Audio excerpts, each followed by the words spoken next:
Have you ever wondered how an AI can write a heartbreaking poem or flawlessly answer a super complex question? I mean, it genuinely feels like magic, right? But underneath that illusion of intelligence, it's really just math.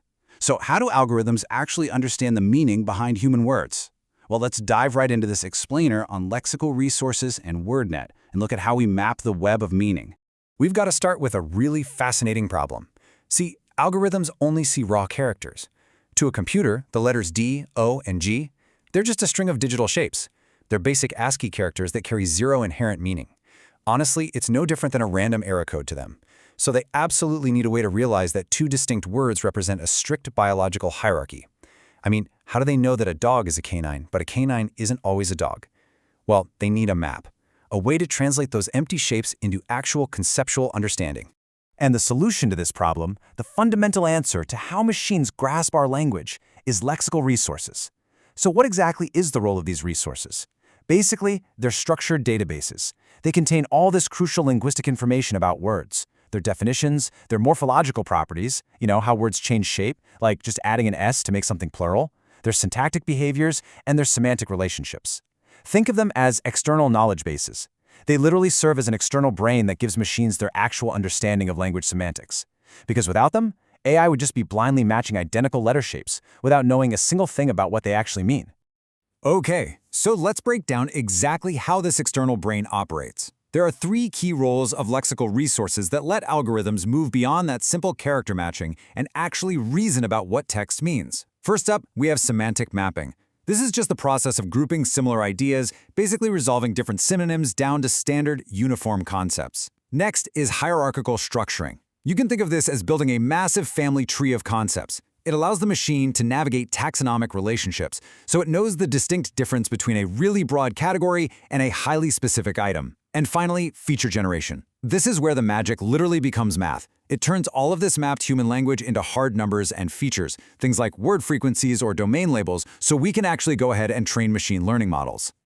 To really grasp how this works in the field of lexical semantics, which is just the study of word meaning, we have to look at the ultimate tool for the job.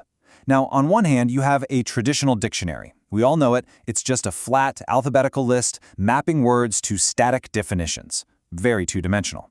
But on the other hand, you have WordNet. WordNet was developed at Princeton University, and it is the premier lexical database because it completely throws out the alphabet. Instead, it organizes the English language by meaning into what are called synsets, or synonym sets. In lexical semantics, meaning is defined by relationships. So each synset represents a distinct, unique underlying concept, and then it connects that concept to a massive web of other concepts. It's a huge revolutionary leap from a 2D dictionary to a 3D multidimensional database of human thought. Right, let's move into our first category here, navigating noun relations. Here's how WordNet breaks down the specific taxonomic relationships it uses to connect nouns mathematically. First is hypernymy. This is an is-ev relation, moving from specific to general. So the concept dog relates up the chain to canine. Hyponymy is the exact reverse of that, a subclass relation moving from general down to specific. Then we have meronymy, which represents a part-whole relationship. And finally, holonymy, which is a whole-part relationship. So think of a forest being a holonym of a tree.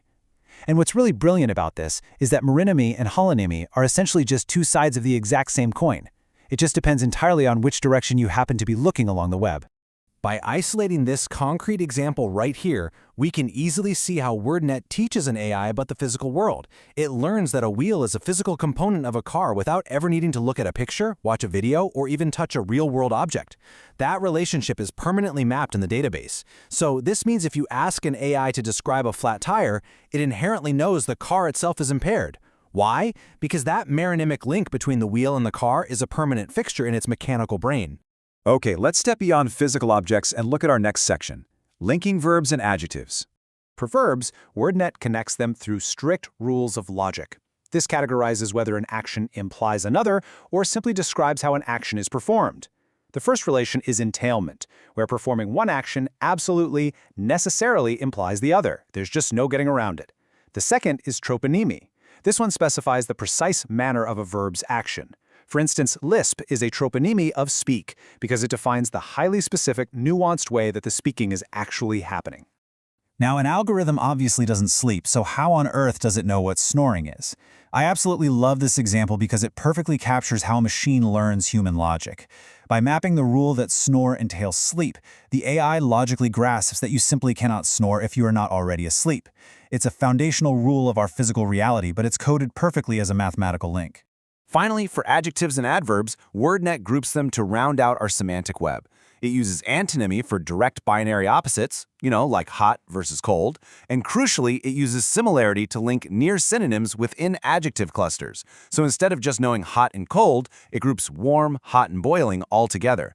This is a huge deal because it gives the machine a profound sense of nuance, intensity, and gradation in human language, rather than just seeing the world in strict black and white. So, here is the ultimate question for us to think about. How does mapping the entirety of human language into a logical web change the way we interact with AI today? Well, every single time a chatbot perfectly understands your sarcasm or a search engine knows exactly what you meant even when you completely typoed the word, it is entirely because of this massive, invisible web of lexical resources turning human chaos into machine logic.